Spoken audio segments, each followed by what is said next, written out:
Page number 7 निकालो, देखो page.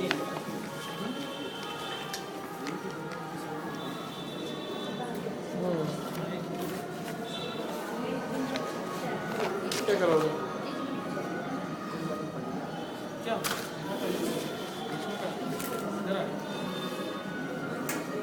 चरणानियोग के पक्षपाती का प्रश्न था कि शास्त्र के जानने से क्या हुआ?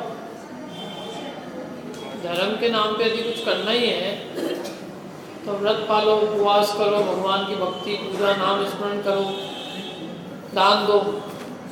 ये करने से क्या होगा? क्या उसका प्रश्न है, तो उसका उत्तर दिया व्रत का कि व्रत कितने प्रकार के होते हैं बताओ।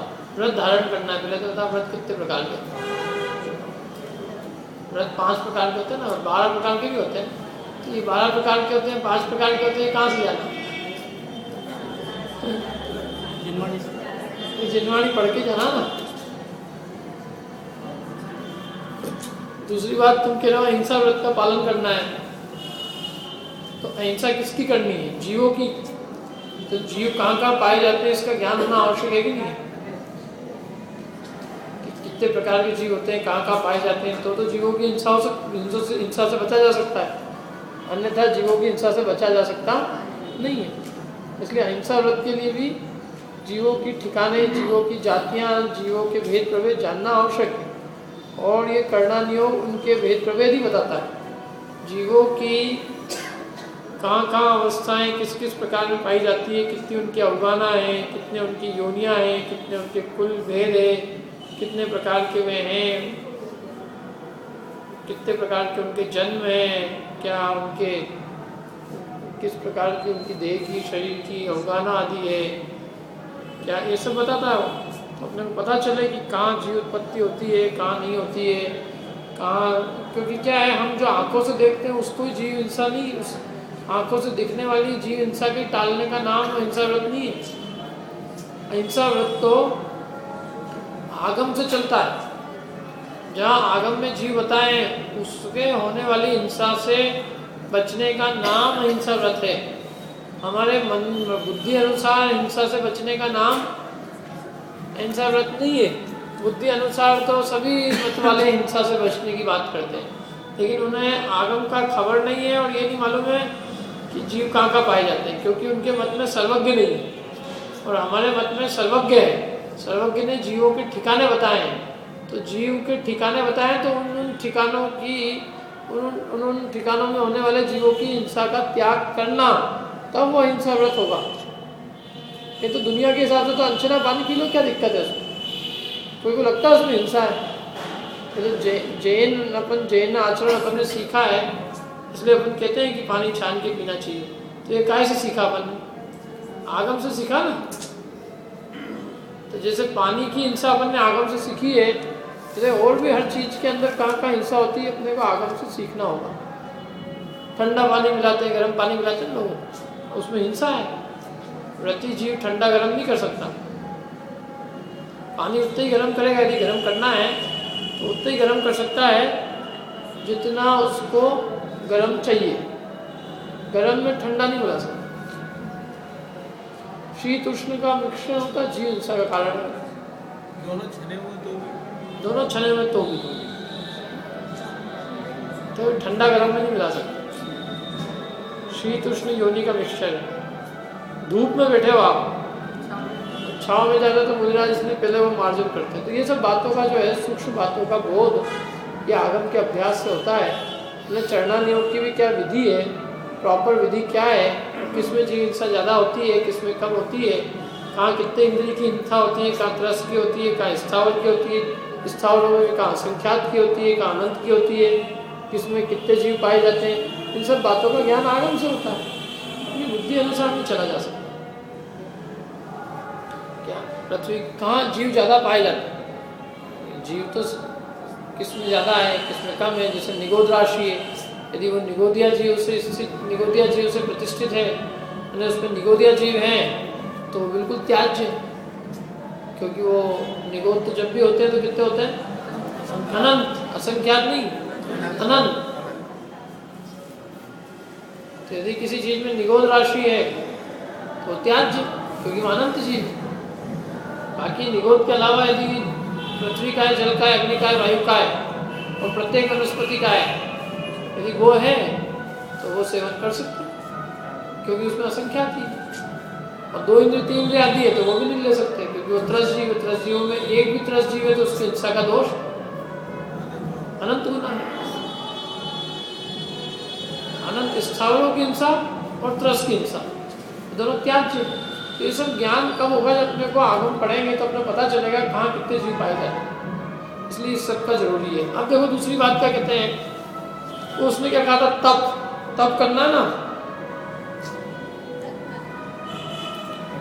तो तप करना है तो कह रहे हैं कि तप भी 2 प्रकार के हैं। सुनो कौन कौन से, एक तो बहिरंग और एक अंतरंग।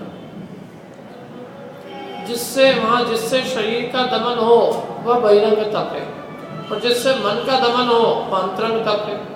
इसमें भी बहिरंग तप से अंतरंग तप उत्कृष्ट है, क्योंकि बहिरंग तप में शरीर का दमन है, कष्ट की अनुभूति है, शरीर का दमन है, वो दुखरूप लगता है, करना ऐसा लगता है कैसे क्या होगा, कैसे होएगा कि नहीं होएगा। मतलब अंतरंग में चित्त में उसके प्रति उल्लास नहीं है, शरीर का दमन है, और इसमें मन का दमन है। किसमें, अंतरंग तप में। मैंने मन का उपयोग जो है पलट दिया है, उपयोग की विशुद्धि है वहाँ। देह की विशुद्धि मैंने देह का दमन है। तो कह रहे हैं कि देह के दमन से मन का दमन वो उत्कृष्ट है। देह का दमन करना सरल हो और उसमें सिद्धि नहीं है ज़्यादा कुछ। और मन के दमन में मन का उपयोग यदि पलट गया तो उपयोग यदि विशुद्ध है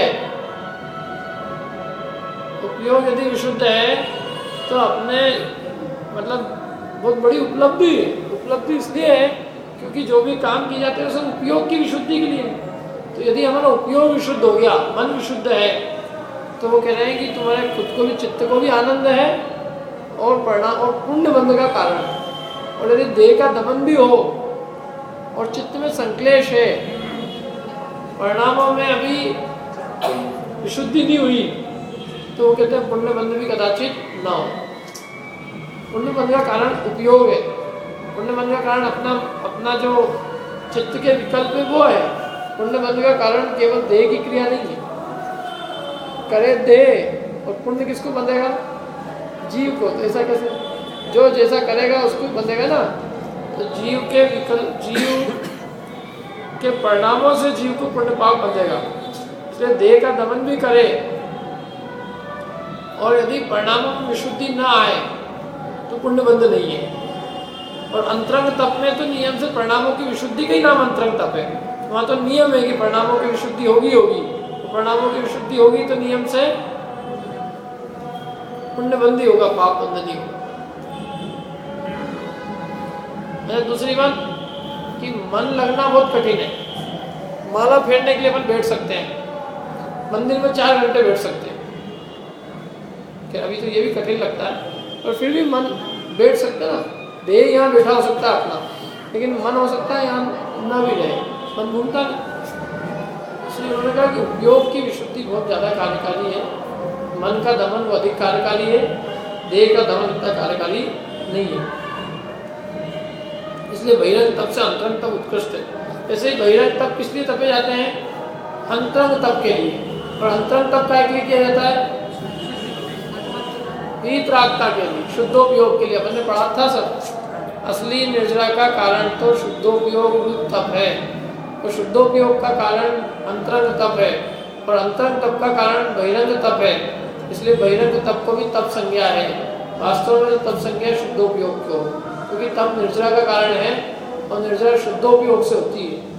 इसलिए शुद्धोपयोग है वो असली तप है, लेकिन उस शुद्धोपयोग का कारण अंतरंग तप होने से उस अंतरंग तप को भी उपचार से तप कहा है। और अंतरंग तप का कारण बहिरंग तप है, इसलिए बहिरंग तप को भी तप उपचार से कहा है। इसलिए उदाहरण भी दिया था एक, मैंने याद हो तो नहीं, ध्यान है, कौन सा उदाहरण दिया याद है? उपवास करते हैं, उपवास बहिरंग उपवास करते हैं अंतरंग नहीं, चार देखो, जैसे कि धन को प्राण कहा, तो धन असल में प्राण नहीं है, लेकिन धन से अन्न का संग्रह किया जाता है और अन्न से प्राणों का पोषण किया जाता है, इसलिए उपचार से धन को भी प्राण कह देते हैं। वास्तव में धन प्राण नहीं है, अन्न प्राण है, क्योंकि अन्न से प्राणों का पोषण करते हैं। लेकिन अन्न भी प्राण नहीं है। प्राण तो 5 इंद्रिय, मन, श्वासोच्छ्वास, आयु ये है, लेकिन वो प्राण के कारण अन्न है, अन्न को भी प्राण कहते हैं। तो अन्न का कारण धन है, इसलिए धन को भी प्राण कहते हैं। बनिए के प्राण तो धन में टिके रहते हैं, उसका सब और कुछ भी हो कुछ नुकसान नहीं।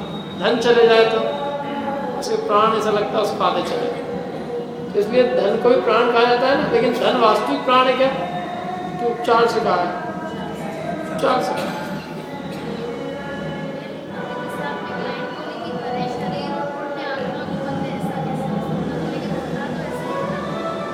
कैसे होता है? ऐसे तो उपयोग से होता है, उसको देह से कुछ नहीं होता।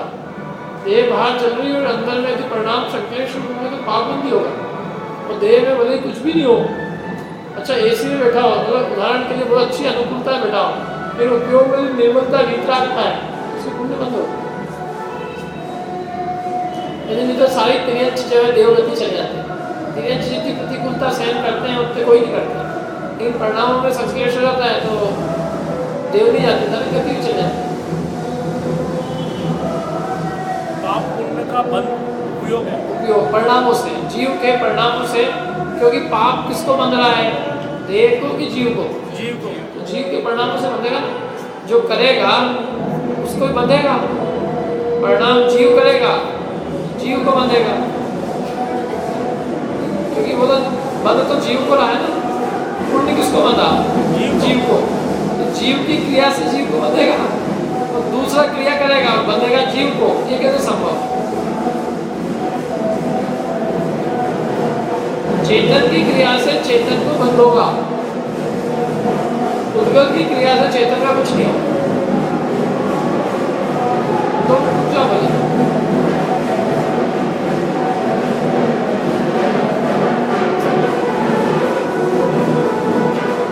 पढ़ लो तब तो इसमें से क्या है, और आगे का पढ़ लो।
देखो, और जिससे शरीर का दमन हो बहिरंग तप है, और जिससे मन का दमन हो अंतरंग तप है। इसमें बहिरंग तप से अंतरंग तप उत्कृष्ट है।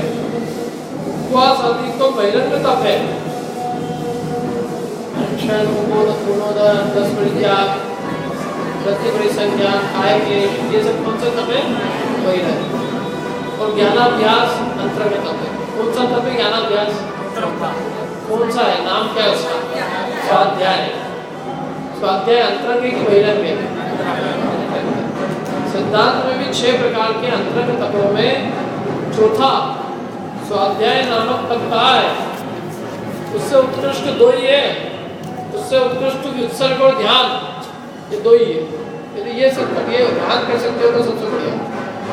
देखो, ध्यान यदि अंतर्मुहूर्त भी करे जीव की आत्मा का, तो उसका फल केवल ज्ञान है।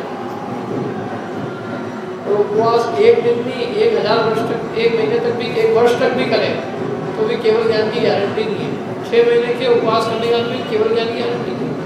आदिनाथ भगवान ने 6 महीने तक उपवास किया, 6 महीने तक आहार की विधि नहीं मिली, 1 साल का उपवास हो गया उनका, तो केवल ज्ञान की। और भरत चक्रवर्ती ने 1 अंतर मुहूर्त में आत्म ध्यान किया, केवल ज्ञान की प्राप्ति। ध्यान यदि करे, ध्यान इसलिए सर्वोत्कृष्ट तप है क्योंकि ध्यान का फल सीधा क्या है, केवल ज्ञान। ये बात अलग है कि ध्यान के पहले वो ज्ञान करेगा, क्योंकि ध्यान किसका करेगा जब तक ज्ञान नहीं होगा। इसलिए ध्यान के पहले नित्सर्ग और स्वाध्याय नामक तत्व है, उससे उत्कृष्ट ये 2 ही कार्य है।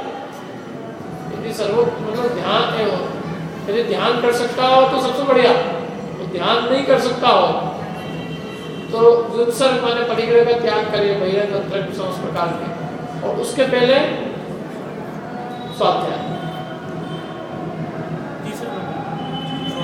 चौथे नंबर पे नीचे से तीसरे लिए थे, मैंने ऊपर से तीसरे सर्वोत्कृष्ट ध्यान, उससे फिर देर से ममत्व छोड़कर स्वरूप लीनता का पुरुषार्थ, व्युत्सर्ग, अंतरंग बहिरंग समस्त प्रकार के परिग्रह का त्याग, देर से ममत्व का त्याग, काय उत्सर्ग होता है ना, काय को ममता छोड़ना, और उससे फिर और हल्का आता है स्वाध्याय, और फिर उसके नीचे बाकी स्वाध्याय, और उससे और बाकी जो तप है वो उससे हीन है।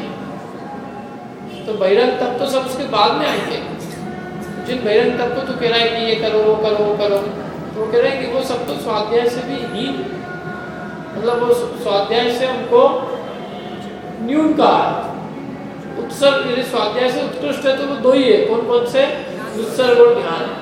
उनको उत्सर्ग उत्कृष्ट नहीं कहा बहिरंग तपों को, बहिरंग तपों से तो अंतरंग तपों को उत्कृष्ट कहा, और अंतरंग तप में भी प्रायश्चित, प्रायश्चित से उत्कृष्ट विनय, विनय से वैयाव्रत, वैयाव्रत से स्वाध्याय, और स्वाध्याय से उत्कृष्ट उत्सर्ग, और उत्सर्ग से उत्कृष्ट ध्यान। तो सबसे बढ़िया करना हो तो ध्यान करो, वो नहीं होता है तो उत्सर्ग करे, वो नहीं होता है तो ये करो, और बाकी तब तो इससे हीन कहे, जो सर्वोत्कृष्ट है। सरल भी है, कुछ करना ही नहीं हो सकता। हाँ, लेकिन ध्यान सही हो तो, जैसे ध्यान के अंदर घर का भी ध्यान कर सकता है, बैठे बैठे ध्यान कर सकता है। इस समय मतलब कुछ भी विचार कर सकता है, घर लोग करते ही है, बैठे बैठे दुकान का ध्यान करते हैं, धंधे का ध्यान करते हैं, क्या नहीं होता, ध्यान तो 24 घंटे चलता है। लेकिन ध्यान आर्तरोध ध्यान भी होते हैं और धर्मशुद्धि ध्यान भी होते हैं। तो ध्यान करना वो तो आसान है, आसान ही है। दुकानदारी का ध्यान करना आसान, धर्म ध्यान जो है पुरुषार्थ जन्य है। पुरुषार्थ जन्य क्यों, इसलिए इसका अभ्यास है। जैसे तो वो भी सरल है, लेकिन वो सरल सहज तब हो जब उसकी रुचि हो। तो देखो ध्यान क्या होता है, ध्यान रुचि की तीव्रता का नाम ध्यान है। जिसकी हमारी रुचि होती है उसका ध्यान अपने आप हो जाता है। पैसे वाले को पैसे का ध्यान होता है, किसी की शादी हुई हो तो उसकी स्त्री का ध्यान होता है, खेलने वाले को खेलकूद का ध्यान होता है, क्या जीत हार वाले को जीत हार का ध्यान रहता है, क्रिकेट वाले को क्रिकेट का ध्यान रहता है। ध्यान रहता है क्या? ध्यान तो रुचि का काम है। आत्मा की रुचि होगी तो ध्यान अपने आप उसका होगा, और रुचि नहीं होगी तो ध्यान नहीं होगा। तो रुचि होनी चाहिए बात। जिसकी रुचि है उसके लिए आत्मा का ध्यान सहज है, जिसके आत्मा की रुचि नहीं है उसके लिए कठिन है। तो इसलिए तप करने में भी ज्ञानाभ्यास ही प्रधान है। पहले व्रत में भी हमने ज्ञानाभ्यास को प्रधान कहा, और कह रहे तप करने में भी क्या प्रधान है, ज्ञानाभ्यास ही प्रधान है। पुनश्च जीवादित्य विशेष रूप। अब ये तो हो गई, तप की भी बात हो गई। अब किसकी बात करेंगे? 6 बातें कही थी ना, 4-5 बातें। प्रश्न ध्यान नहीं आप लोगों को। व्रत सबसे पहले कहे थे व्रत, तो व्रत का उत्तर दिया उन्होंने कि ये सारे व्रत सम्यक दर्शन बिना ऐसे हैं जैसे अंक बिना बिंदी। और सम्यक दर्शन का स्वरूप जीवादि तत्वों का जानने पे होते हैं। सम्यक दर्शन जो है 7 तत्व के श्रद्धान होता है। 7 तत्व का श्रद्धान जीवादि तत्वों का स्वरूप जानने पे होता है, और जीवादि तत्वों का स्वरूप इस ग्रंथ के अभ्यास से होता है। ये व्रत के लिए होता है। तप के लिए अभी बताया कि अंतरंग तप प्रधान है, और अंतरंग तप में भी स्वाध्याय प्रधान तप है। इसलिए ज्ञानाभ्यास तो अच्छा तप है। इसलिए तुमने ये कैसे कह दिया कि उपवास करना और ये नहीं करना, ये भी तप है। तो उपवास को तप मानते, उसको तप भी नहीं मानते, बल्कि उपवास से तप उत्कृष्ट, इसलिए तप में भी ज्ञानाभ्यास प्रधान है। अब तीसरी चीज क्या कही थी?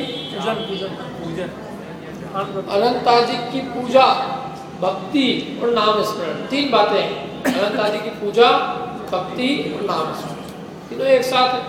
क्योंकि भगवान की पूजा करे, भक्ति करे, उनकी जापते हुए नाम स्मरण करे, तो लगभग सब भगवान से संबंधित है। तो कहते हैं अब देखो, जीवादिक के विशेष रूप गुणस्थान आदिकों का स्वरूप जानने पर ही अनंत आदिकों का स्वरूप यथार्थ रीति से पहचाना जाता है। क्या कहते हैं? जिसने गुणस्थान समझे हैं अनंत का स्वरूप उसने ही समझा है, जिसने गुणस्थान नहीं समझे उसने अनंत का स्वरूप भी नहीं समझा है।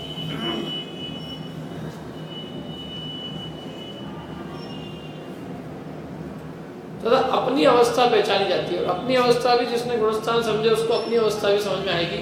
मैं कहाँ खड़ा हूँ, अनंत भगवान कहाँ खड़े हैं, उनमें और मेरे में क्या अंतर है।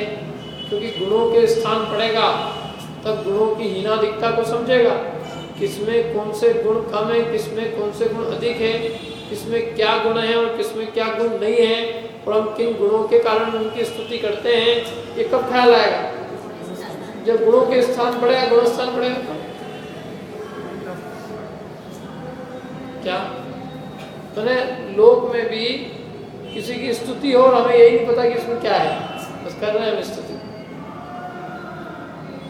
नाच रहे हैं, नाच क्यों रहे? महान है, महान है, लेकिन महान किससे है?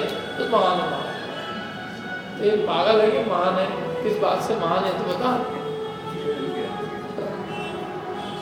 मूर्खता की बात है ना। चलिए अनंत भगवान महान है, महान है, मेरे देव है, मेरे देव है, लेकिन देव किससे है? तेरे किस बात से देव है तेरे? ऐसी इनमें कौन सी चीज विशेषता है जिससे कि ये महानता को प्राप्त हुए? इनकी पूजा तू क्यों करता है? इनकी भक्ति क्यों करता है? इनके नाम स्मरण क्यों करता है? क्या इनमें वो क्या विशेषता है जिससे कि ये महानता को प्राप्त हुए हैं, ये स्तुति के योग्य हुए हैं? ऐसी इनमें कौन सी चीज़ है जिसके कारण ये स्तुति के योग्य? तो वो पता नहीं हो तो वो फिर जो कर रहा है वो कुल क्रमानुसार कर रहा है, क्योंकि हमारे पिताजी करते थे इसलिए हम भी कर रहे हैं। और क्यों करते हैं? हमारे पिताजी से पूछो जाके क्यों करते थे, वो क्यों करते थे, उनसे पूछे हमारे पिताजी करते थे।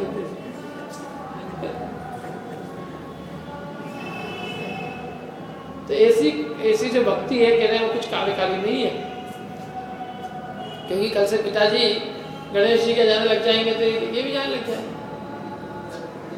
और हो ही गए बहुत सारे लोग ऐसे धीरे धीरे करके जैन क्या जैन हो गए। उनके पिताजी समझते नहीं कुछ भी। पिताजी के कोई ऐसे मित्र मिले, मित्र ने कहा कहाँ तुम भी वहाँ जाते हो, मेरे साथ भी चला करो, देखो लड्डू भी मिलेगा। क्या लड्डू भी खा लिया, ये भी उसमें क्या है? उनको लगता है अपना गया क्या, अपने तो अपन लड्डू खाया फ्री फोकट का और पेड़े खाया है। तो वो उस चीज़ को न समझ के धीरे धीरे वो उन्हीं का पुजारी हो जाता है, क्योंकि विषयों की रुचि तो जीव को अनादिकाल से है। क्या जहाँ पेड़े बटे आदमी क्या खाना पीने का तो भूखा है, पेड़े लड्डू इसका प्रसाद मिले सही लग जाता। इसलिए वो यदि भक्ति तेरे को यही नहीं पता है कि उनमें क्या गुण है, तो कह रहे तेरी भक्ति भी सच्ची भक्ति नहीं, ये कह रहे। तो गुणस्थान का स्वरूप जानने पर ही अनंतादिक का स्वरूप यथार्थ रीति से पहचाना। मेरे में क्या क्या चीज़ें हैं? मैं मिथ्या दृष्टि हूँ, वो सम्यक दृष्टि है। मेरे में 4 घातिया कर्म, उनमें घातिया कर्म नहीं है। मैं चाहे कषायों से युक्त हूँ, उनमें कषाय नहीं है। मैं अज्ञानी हूँ और केवल ज्ञान से सही। तो ये सब चीज़ें कब पता चलेंगी? गुणस्थान समझेंगे तो सब पता चलेंगे, और नहीं तो बस जय जय नाथ परम गुरु। तथा अपने ऐसी पहचान होने पर जो अंतरंग तीव्र भक्ति प्रकट होती है वही बहुत कार्यकारी है। क्या कह रहे हैं? ऐसी पहचान होने पर जो अंतरंग तीव्र भक्ति प्रकट होती है, किसी चीज को नहीं बल्कि अपना सर्वस्व देकर भी उनकी भक्ति करना चाहता है। भगवान की भक्ति से कुछ प्राप्त नहीं करना चाहता, बल्कि इतना अंदर में भाव है कि मैं जिन्हें भगवान ने जो मेरा उपकार किया है उसके लिए मैं सर्वस्व भी न्योछावर कर दूं तो भी कम है। मैंने इसको यूँ दूसरे शब्दों में कहें तो हम अपनी चमड़ी की और जूती बनवा के जूती बना दें क्या, और वो जूती किसी के पहनने के लिए देवे हम, जो कि भगवान की भक्ति, तो भी वो कम है। अब हम क्या, हम आपकी महिमा का है क्या, हमें कुछ क्या, हम आपने हमें जो दिया है मोक्ष का मार्ग, उसके सामने इस संसार की किसी चीज की कीमत नहीं है। आपने हमें अमूल्य चीज दी है, उसकी कीमत किसी चीज, संसार की किसी चीज से चुकाई आकी जा सकती नहीं। ऐसी भक्ति हो, रावण जैसे ने भक्ति की, जब हाथ की नाश निकाल, क्या इसको कहते हैं भक्ति। हाथ मतलब वीणा की तार टूट गया, भक्ति भंग नहीं होनी चाहिए, इसके लिए अपने हाथ की नस निकाल दो। कितना निर्वांछक बना था, और अभी तो सबको पुत्र पौत्र चाहिए। मतलब देने की चीज है, देने की चीज है। भगवान की भक्ति करने मांगने आए तुम तो भक्ति क्या कर रहे हैं, भक्ति क्या सौदाबाजी हो रही है। तो हम पूजा कर रहे हैं, एक पूजा करेंगे तुम 2-3 बच्चे दे रहे।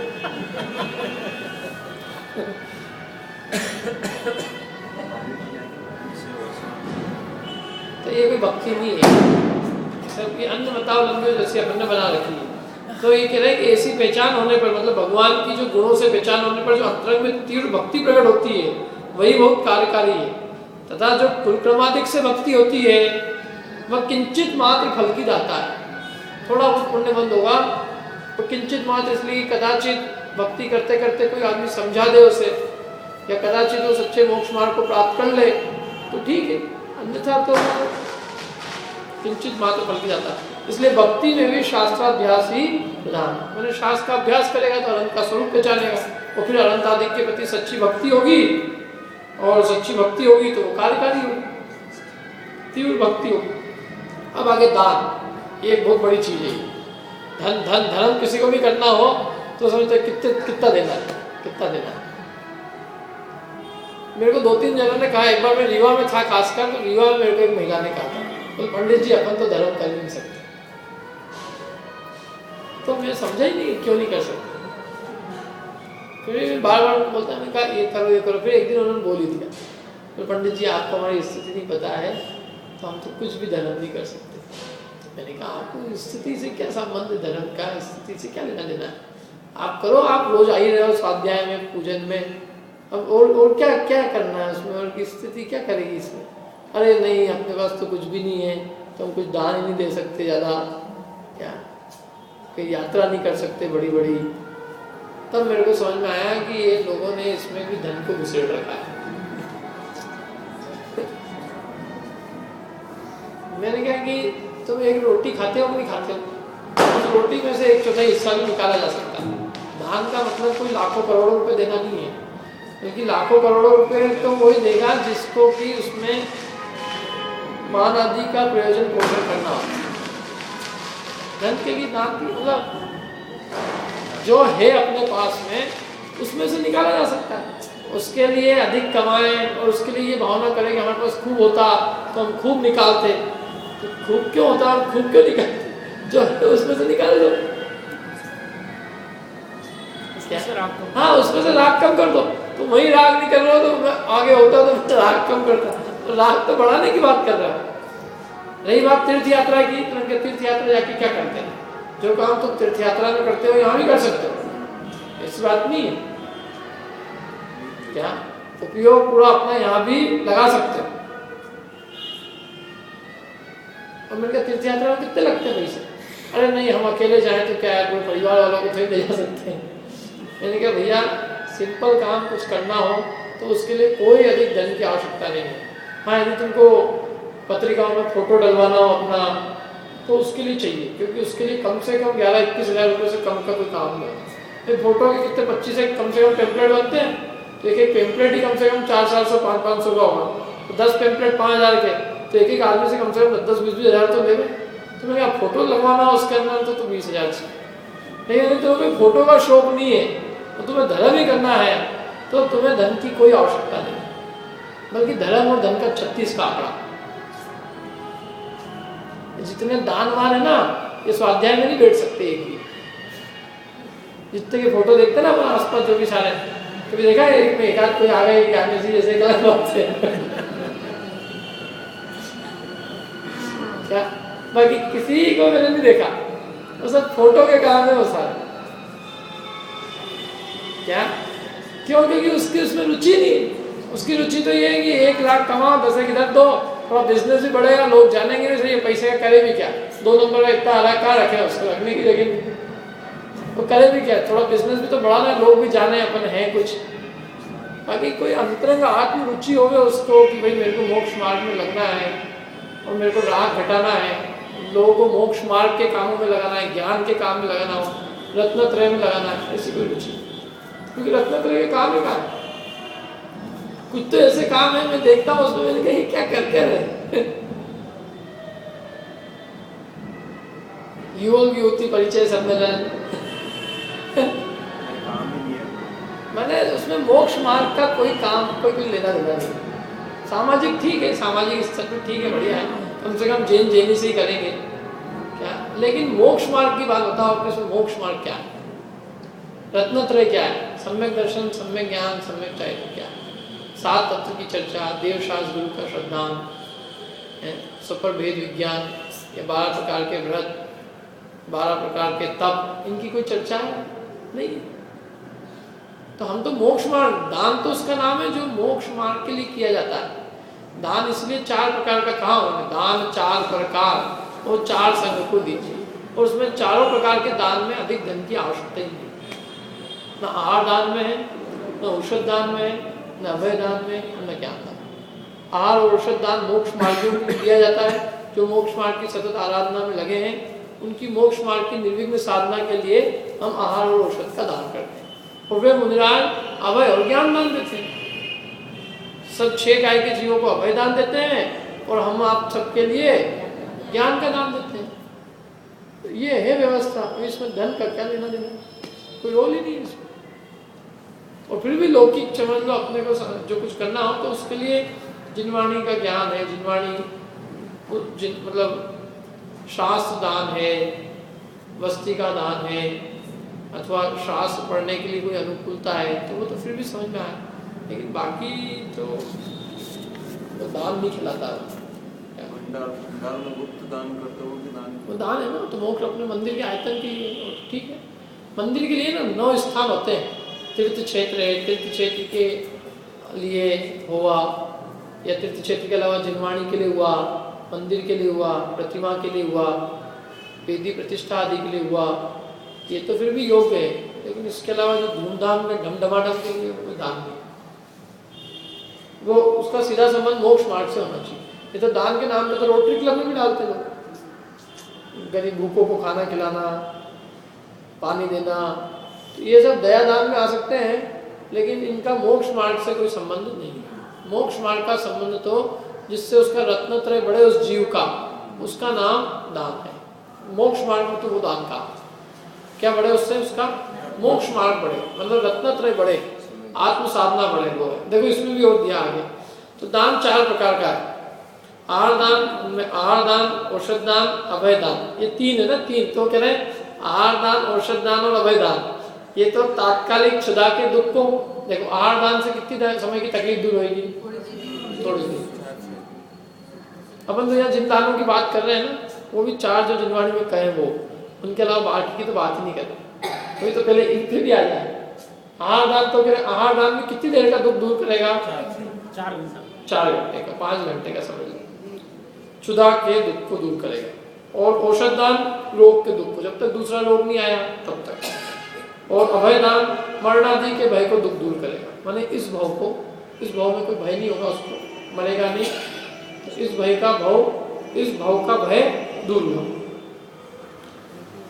तो ये तो तात्कालिक है सब, ये लंबे समय के लिए नहीं है।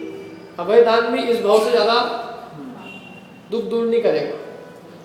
और ज्ञान दान है वह अनंत भव संतान संबंधी दुख दूर करने का कारण है। क्या? जो ज्ञान दान है वो अनंत भव संतान संबंधी दुख दूर करने का कारण है। अनंत भव में होने वाला जो दुख था मिथ्यात्व, अज्ञान और असंयम से उस अनंत भवों के दुखों को दूर करने का कारण है ज्ञान दान। जीव जो अपनी विपरीत मान्यता और विपरीत आचरण से अनादिकाल से दुखी हो रहा है, उस दुख को दूर करने का कारण एक ही है, ज्ञान का अभ्यास, तत्व का अभ्यास। और है कोई कारण? मतलब मिथ्यात्व, अज्ञान, असंयम, ये कैसे दूर होगा? ज्ञान से, तत्व श्रद्धांत से। तत्व श्रद्धांत तत्व का अभ्यास नहीं होगा, और कोई उपाय नहीं। तो इसलिए ये ज्ञान दान है वो अनंत भव संतान को, एक आध भव का काम नहीं करता। कितने भव का काम करता है? अनंत भव। अरे भव ही खत्म हो जाते हैं, नहीं तो अनंत काल तक संसार में घूमे। तो अनंत भव के दुख को दूर करने में ज्ञान दान कारण है। और तीर्थंकर, केवली, आचार्य आदिकों के भी ज्ञान दान की प्रवृत्ति है। इन्होंने किस बात का दान दिया? तीर्थंकरों ने किसका ज्ञान दिया? ज्ञान दान का। तीर्थंकर ने समोसन में बैठ के लड्डू पेड़ा तो बांटे एक दूसरे को, कि वहाँ बैठ के बाहर प्रसाद मिलता था सबको। तीर्थंकरों ने क्या दिया? ज्ञान दान दिया। आचार्यों ने क्या दिया? ज्ञान दान दिया। केवलियों ने क्या दिया? ज्ञान दान दिया। सर्वोत्कृष्ट काम है ये, कोई हल्का काम नहीं है। क्या इसको मतलब जो काम तीर्थंकर केवली ने किया, यदि तुम्हें देना भी है तो वो चीज दो, सर्वोत्कृष्ट है वो देने में भी। तो ज्ञान दान में कब देना बनेगा? जब स्वयं ज्ञानाभ्यास करेगा तो दूसरे को ज्ञान दान दे सकेगा। और स्वयं ज्ञानाभ्यास छोड़कर धन कमाने में लगा रहेगा तो वो स्वयं ही ज्ञान दान अपने को नहीं दे पाएगा तो दूसरे को कैसे देगा? इसलिए ज्ञानाभ्यास, ज्ञान दान के अंदर भी ज्ञानाभ्यास कारण है। बिना ज्ञानाभ्यास के ज्ञान दान होना संभव नहीं। तीर्थंकर, केवली, आचार्य आदि को के भी ज्ञान दान की प्रवृत्ति है, इसलिए ज्ञान दान उत्कृष्ट है। सो स्वयं का शास्त्राभ्यास हो जाए तो अपना भला कर लेता है, सबसे बड़ा तो अपना भला हुआ। और अन्य जीवों को ज्ञान दान देता है, अन्य जीव भी होए तो उसका ही भला हो जाता है। ज्ञानाभ्यास बिना ज्ञान दान कैसे बन सकता है? इसलिए दान में भी ज्ञानाभ्यास ही प्रधान है। दान में भी ज्ञानाभ्यास प्रदान करें, कोई दिक्कत नहीं है। मैं कहता हूँ पैसे कमाने की चिंता ही खत्म।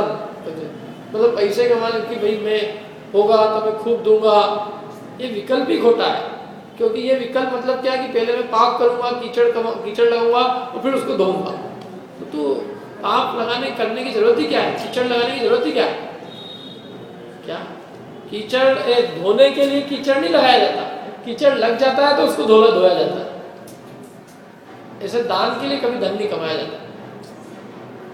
ये तो हम धन कमा रहे हैं अपनी आजीविका के लिए, क्या हम पाप कर ही रहे हैं तो उसमें थोड़ा लाभ कम करने के लिए, लोग कषाय कम करने के लिए हम अपनी आजीविका में से कुछ हिस्सा दान धर्म के लिए निकाल देते हैं। हमने उसमें से निकाला है, हमने उसके लिए नहीं कमाया।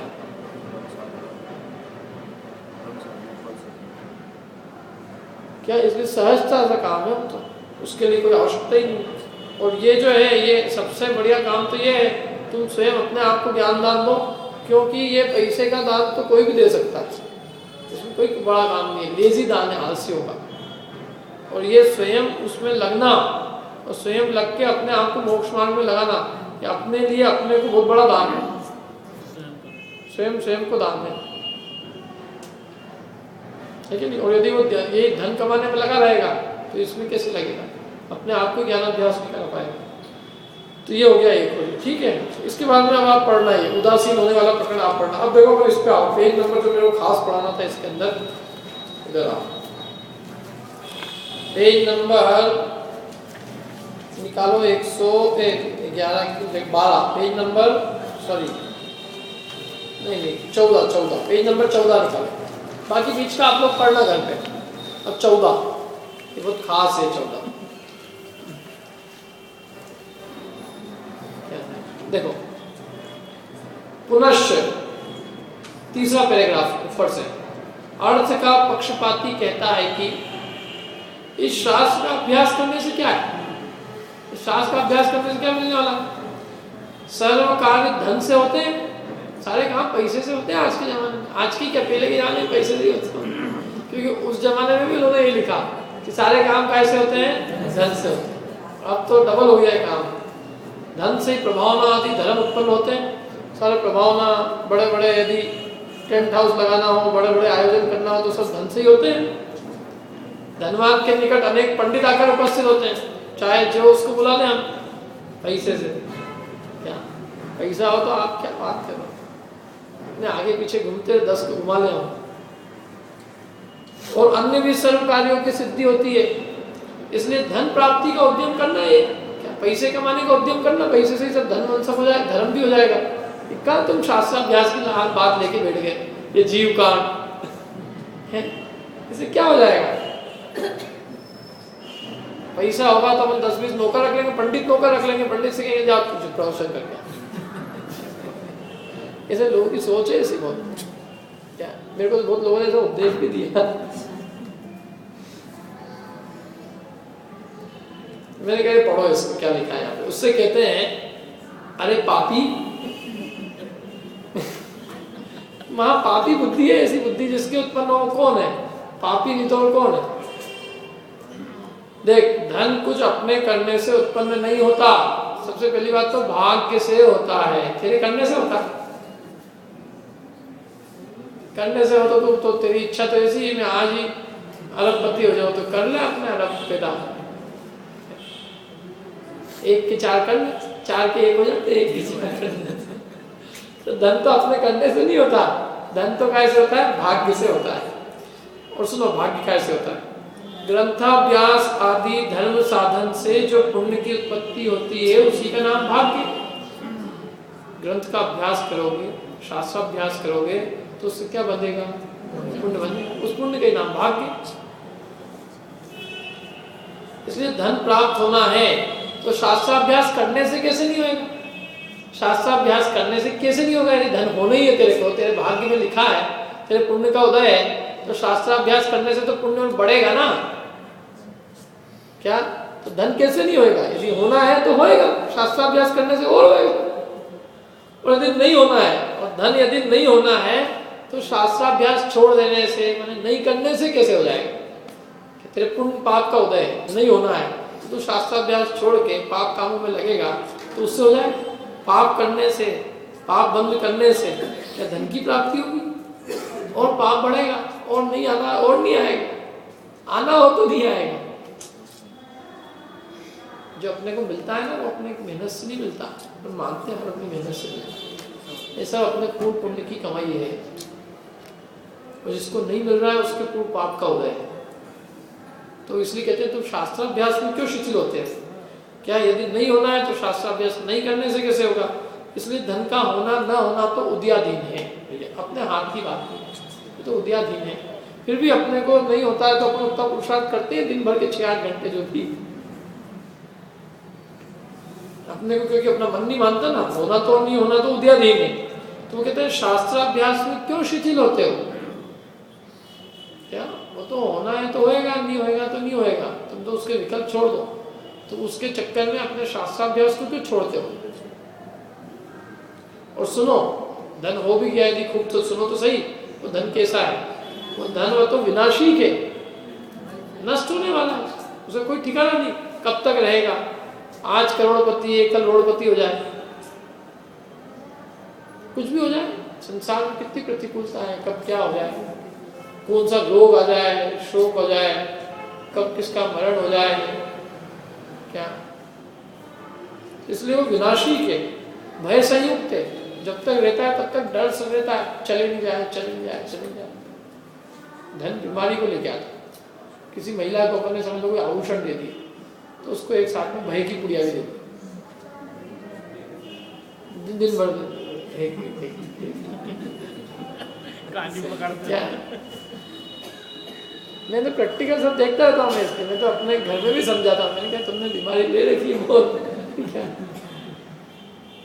यदि जितनी महंगी चीज होगी उसका कभी भी जाएगा तो उतना विकल्प भी होगा। घर में कहीं रख के भूल गए तो आकुलता, सब खाना पीना एक तरफ, तो ये सब भय के कारण है। मैंने कहा जितनी चीजें, इससे अच्छा बिल्कुल सस्ती सुंदर चीज पहनो, चले जाए तो कोई विकल्प नहीं।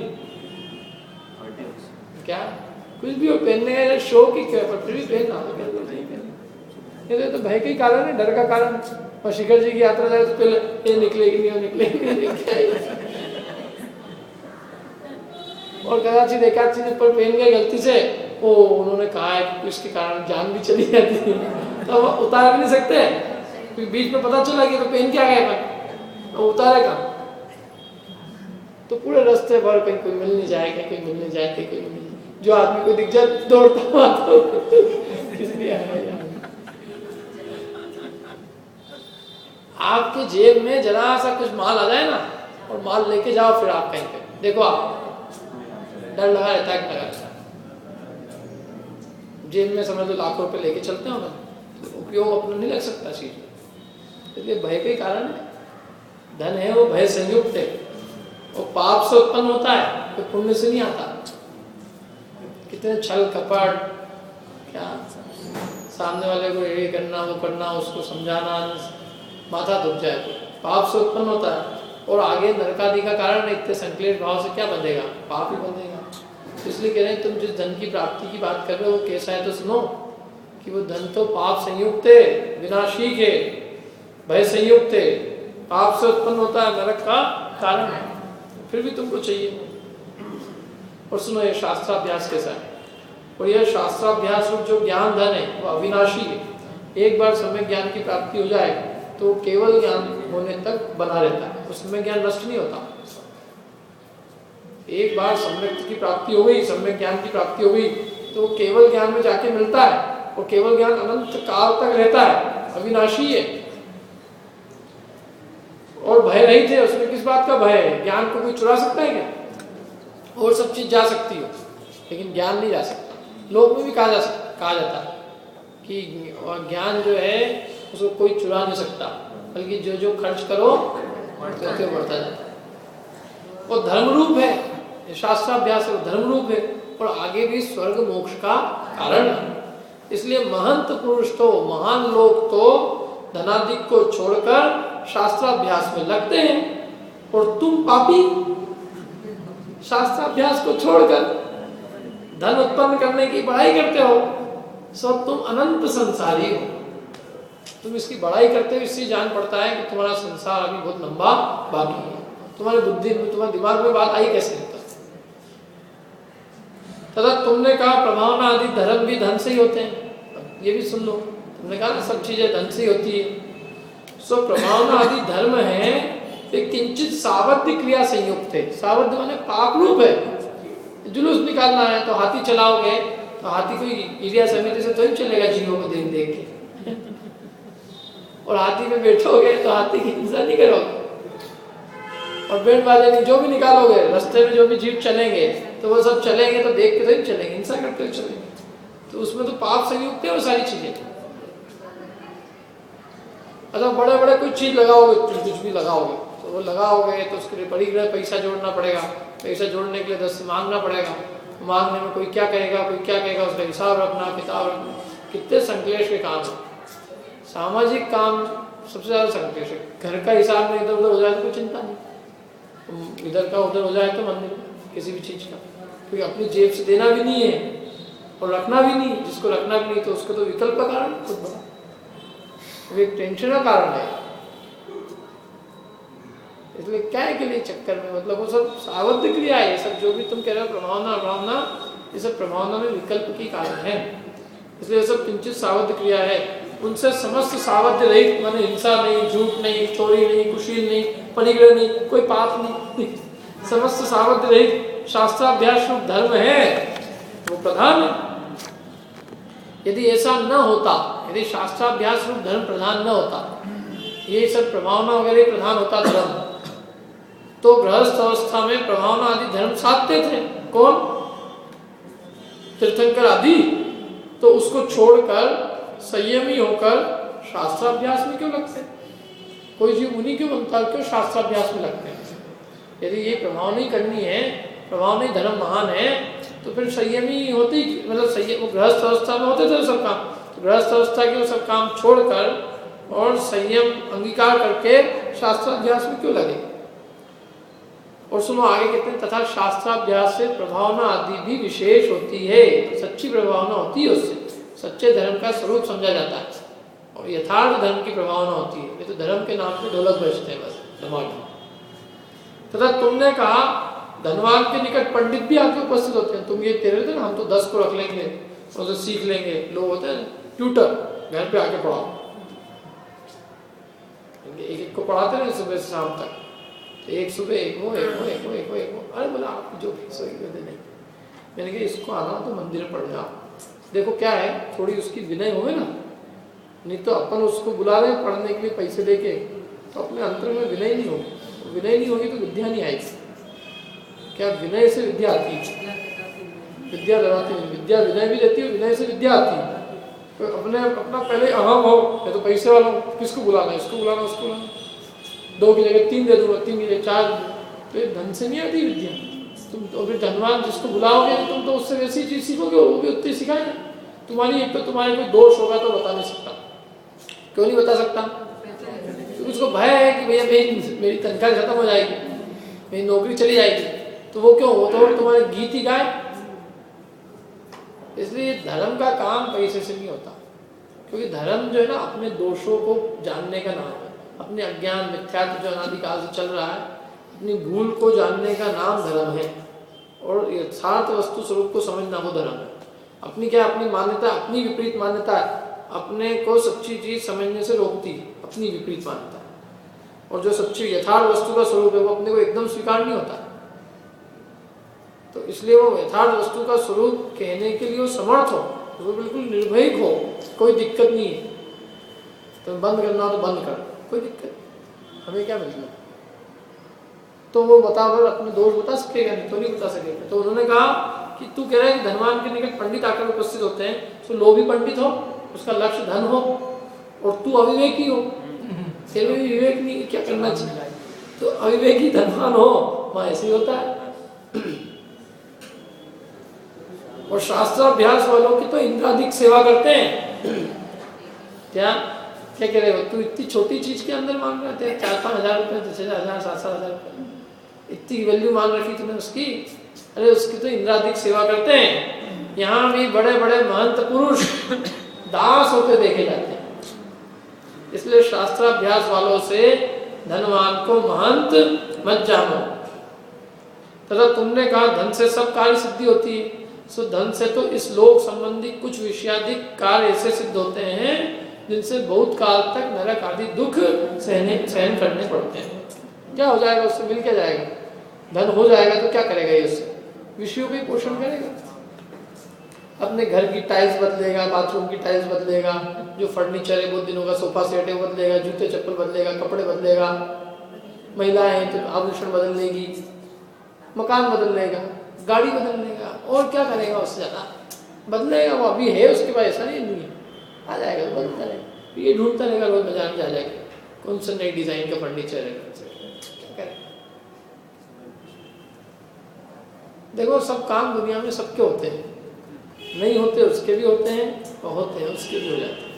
अरे अधिक धन कमाने का विकल्प छोड़कर शास्त्राभ्यास का काम करो। शादी ब्याह नहीं होते हैं, अधिक होएगा तो मैंने बताया ना वहाँ जाएगा, क्या घास का, कहीं घास का बगीचा करके सबको कहेगा घास पे चलो, क्या हिंसा करो इसकी, और क्या करेगा, पाप और करेगा, रात की कहीं कराएगा, कहीं मांसाहारी होटल में, बारात में मांसाहारी होटल में खिलाएगा, मांस वालों को पैसे देगा, इंसान करेगा और पाप करेगा। क्योंकि धन होएगा तो उसका काम विषयाधिक के पोषण होएगा, उससे नरक निगोद के दुख सहन करने पड़ेंगे। और शास्त्राभ्यास से तो ऐसे कार्य सिद्ध होते हैं जिनसे इस लोक में तथा परलोक में अनेक सुखों की परंपरा होती है। इसलिए धन उपजाने के विकल्प छोड़कर शास्त्राभ्यास करना। और यदि सर्वथा ऐसा न बन सके, समझ लो तुम पूरा नहीं छोड़ सकते हो, तो संतोष सहित धन उपजाने का साधन कर शास्त्राभ्यास में तत्पर रहना। यदि पूरा छूट जाए तो बहुत ही बढ़िया है, यदि संपूर्ण नहीं छूट सके तो संतोष उत्पन्न, संतोष रखना, संतोष सहित धन उत्पन्न करना और शास्त्राभ्यास में अपने तत्पर रहना। इस तरह धन उत्पादन के पक्षपाती को इस शास्त्र के अभ्यास में सम्मोहित किया। अब एक और बचा हुआ अपन कल और कर लेंगे वो, फिर उसके बाद अपनी मनुष्य पर्याय की इसमें दुर्लभता है, कल करेंगे। ठीक, पढ़ना आप लोग घर पे पढ़ के आए, अच्छी प्रस्तावना।